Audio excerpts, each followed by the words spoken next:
জিনিস, যারা কিনা এখন উদীয়মান নেতা আছেন, আমাদের দেশের বুড়াগুলোর কাম শেষ। এগুলোর সবগুলোর ভিডিও টিডিও ওদের হাতে আছে, এরা নড়চড় করতে পারবে না। উদীয়মান নেতা যারা আছেন ভাই, সরাসরি বলি, কেউ কিছু মনে করেন না। গার্লফ্রেন্ড আছে, মেয়ে মানুষের সাথে হোটেলে যান, যেখানে যান, যাই করেন, আমি ধর্ম ব্যবসা করতে আসি নাই ভাই, এটা করেন না। প্রথম কথা হয়েছে এটা করেন না। যদি করেন খুব সাবধানে, কার সাথে কথা বলেন সেগুলি খুব সাবধানে, কার কাছ থেকে টাকা নিচ্ছেন খুব সাবধানে, খুব হিসাব করে এগুলো করেন, কারণ আপনার এইটা দিয়ে আপনাকে বাধ্য করা হবে একটা কাজ। নির্বাচন সামনে রেখেই হঠাৎ করেই বিএনপি 1 কোটির বেশি সদস্য সংগ্রহের কর্মসূচি নিয়েছে। সদস্য সংগ্রহ চলবে 15 মে থেকে আগামী 15 জুলাই পর্যন্ত। বৃহস্পতিবার দলটির জ্যেষ্ঠ যুগ্ম মহাসচিব রুহুল কবির রিজভী সংবাদ সম্মেলনে বলেন, আমাদের চিন্তা হলো সমাজের ফ্রেশ মানুষ, রাজনীতিতে নতুন অবসরে যাওয়া ব্যক্তি, যিনি শিক্ষক, সরকারি কর্মকর্তা ও ব্যাংকার হতে পারেন, এনজিও কর্মী, কৃষক বা শ্রমিকও হতে পারেন, তারা আমাদের বিএনপির আদর্শকে বিশ্বাস করেন কিনা। আসলে রুহুল কবির রিজভীর এই প্ল্যানটা সরাসরি তারেক রহমানের। তারেক রহমান এখন সিনিয়র কোনো নেতাকেই আর বিশ্বাস করতে পারছে না, যার কারণে সে দেশে ফিরতে ভরসা পাচ্ছে না। কারণ গত 15 বছরে অধিকাংশ সিনিয়র নেতাই আওয়ামী লীগ এর ছায়াতলে ঠাঁই নিয়েছিল এবং ইন্ডিয়ার লাসপান্সের হিসাবে কাজ করেছে। সেই তথ্যগুলো স্পষ্টতই তারেক রহমান জানেন। সেজন্যই ফ্রেশ মানুষ খুঁজছেন, যারা বিএনপিকে মনে প্রাণে ভালোবাসে কিন্তু লাইমলাইটে এখনও নাই। সমাজে ছিনতাই, লুটপাটের বিএনপি নেতাদের কাছে মূল্য পায় নাই, তাদের শিকড় থেকে খুঁজে বের করতে বলছে। সেজন্যই আজকের এই পরিকল্পনা। আগামীতে সেন্ট্রাল লেভেলে কাউন্সিল হবে, সেই কাউন্সিলে সিনিয়র নেতারা কোনো পদ পাবে না, তাদের বিভিন্ন কমিটির উপদেষ্টা করে পুতুলের মতো রাখবে, কাউকে বাদ দিবে না। এটা হলো তারেক রহমানের পরিকল্পনা। তিনি চাইতেছেন আগামীতে বিএনপি সরকার গঠন করলে সমাজের পোর খাওয়া অবহেলিত বিএনপি নেতাদের নমিনেশন দিয়ে ভোটে জিতে সরকার গঠন করবেন।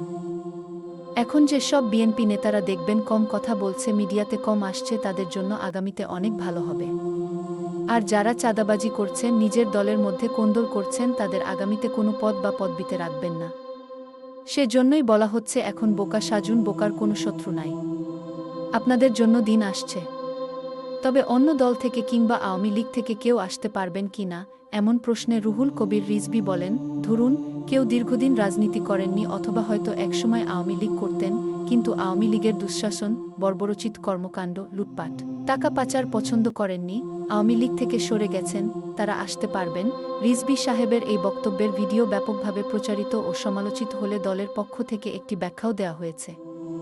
রুহুল কবির রিজভীর ভাষায়, বিএনপি একেবারে ফ্রেশ মানুষ, সমাজে যাদের সুনাম আছে, ভদ্রলোক বলে জানে, তাদের সদস্য করবে। এই অস্থির অশান্ত রাজনৈতিক পরিবেশে বিএনপি 1 কোটি সৎ মানুষ খুঁজে বের করার কর্মসূচি নিয়েছে। এটা খুবই ভালো পদক্ষেপ, কিন্তু কাজটি সহজসাধ্য নয়। কারণ রিজভী সাহেবরা যে পরিচ্ছন্ন ভাবমূর্তির মানুষ চান, সৎ মানুষ চান, সমাজে তারা দুর্লভ না হলেও রাজনীতিতে আসবেন কিনা সেই প্রশ্ন আছে। তারা যাদের দলে টানতে চান, সেই সৎ মানুষদের বেশিরভাগই রাজনীতি এড়িয়ে চলতে চান। অনেকেই ভাবছিলেন 24-এর অভ্যুত্থানের পর রাজনীতিতে গুণগত পরিবর্তন আসবে, ভালো মানুষেরা দলে দলে যোগ দেবেন। কিন্তু গত 9 মাসে রাজনীতিতে গুণগত পরিবর্তনের কোনো লক্ষণ নেই। এমনকি যে ছাত্র তরুণেরা নতুন রাজনৈতিক বন্দোবস্তের কথা বলছেন, তারাও নতুন কোনো বন্দোবস্ত দেখাতে পারছেন না, বরং পুরনোদের পথেই হাঁটছেন। দ্বিতীয় প্রশ্নটি আরও গুরুত্বপূর্ণ। বিএনপির সৎ মানুষ খোঁজার আগে দলে থাকা দখলবাজ, চাঁদাবাজদের যে বিতাড়িত করা দরকার, সেই কাজটি করতে তারা প্রস্তুত আছেন কি না এর উত্তরে তিনি নীরব ছিলেন। ভিডিওটি একটু বড় হচ্ছে, আপনাদের কাছে অনুরোধ শেষ পর্যন্ত দেখুন, পরিষ্কার হতে পারবেন। আর যারা চ্যানেলটি এখনও সাবস্ক্রাইব করেননি তারা কষ্ট করে সাবস্ক্রাইব করুন আর বেশি বেশি শেয়ার করুন। সমাজে বিএনপি নেতাদের হুঁশ ফিরে আসুক। যেসব বিএনপি নেতাদের কাজকর্ম উল্টাপাল্টা দেখছেন তাদের হোয়াটসঅ্যাপে শেয়ার করুন।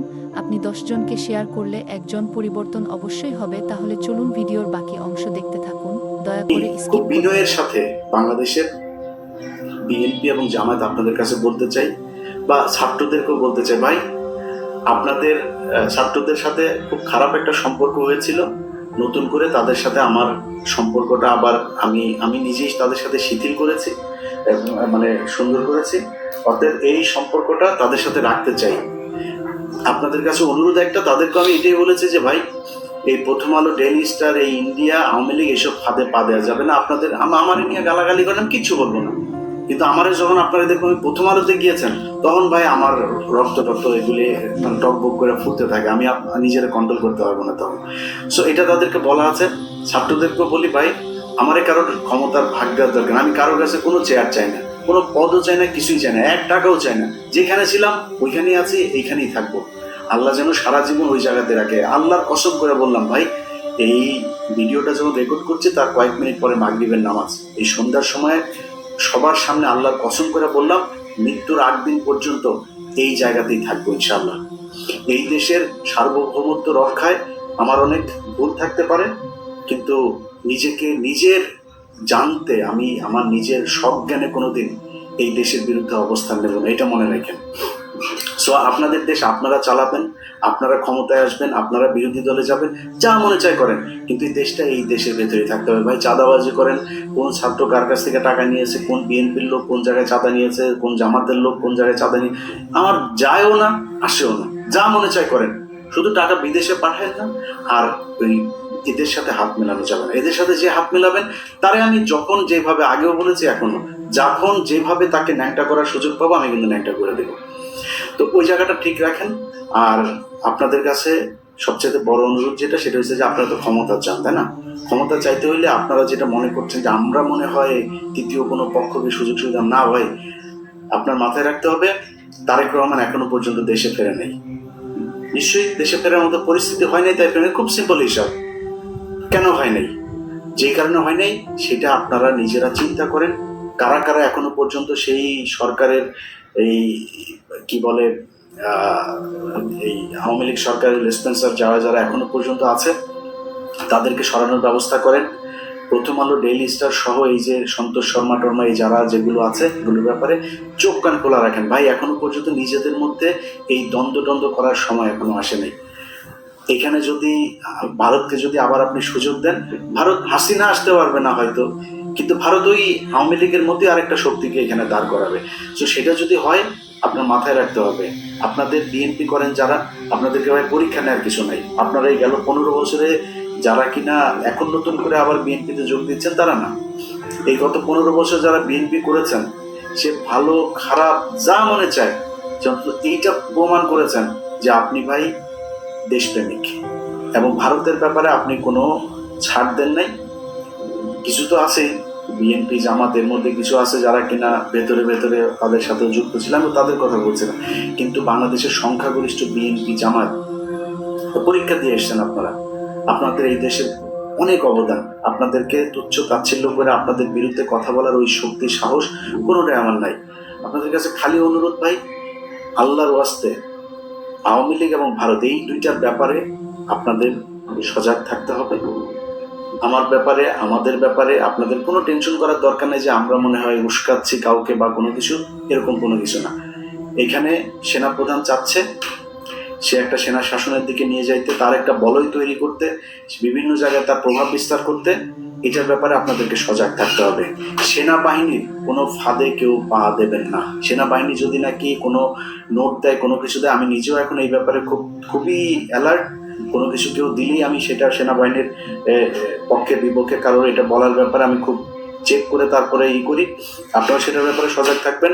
আরেকটা জিনিস, যারা কিনা এখন উদীয়মান নেতা আছেন, আমাদের দেশের বুড়াগুলোর কাম শেষ।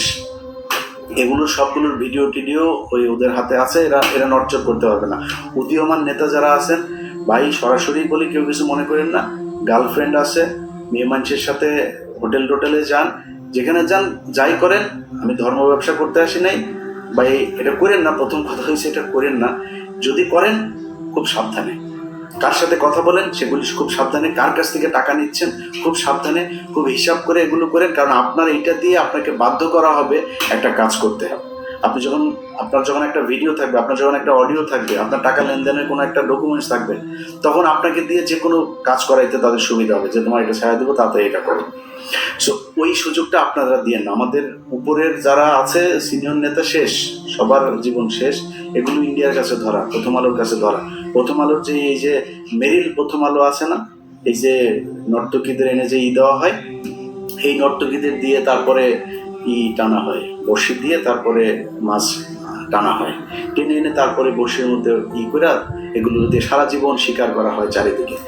সো এই নায়ক নায়িকা, গায়ক গায়িকা, সুন্দরী মডেল, তারপরে হঠাৎ করে বাসের মধ্যে পরিচয়, সিএনজিতে পরিচয়, ফোন করে ভাইয়া আপনার কাছে দেখেছিলাম, এসব থেকে খুব সাবধানে। এই থেকে যদি সাবধানে না থাকতে পারেন, আপনি জীবনে কোনোদিন এই দেশে রাজনীতি করে আপনার নিজের যে ইচ্ছা, আমার বিশ্বাস অনেক মানুষ আছে, ইভেন আসিফ নজরুলের কথা বলি, আসিফ নজরুল নিজেও দাঁড়াইতে পারে না শুধুমাত্র এই একটা কারণে, সেটা হচ্ছে মেয়ে মানুষের ভিডিও টিডিও এগুলো তার আছে। আমার বিশ্বাস যে আসিফ নজরুল এমন একটা মানুষ, সে কিন্তু সম্মান চায়, সম্মানিত হয়ে সুন্দর করে কথা বলেন, তিনি পারেন না, ওই একটাই কারণ। অতএব উদীয়মান যারা আছেন তারা খুব সাবধানে, সামনের সময়গুলো ভাই খুব ক্রিটিক্যাল।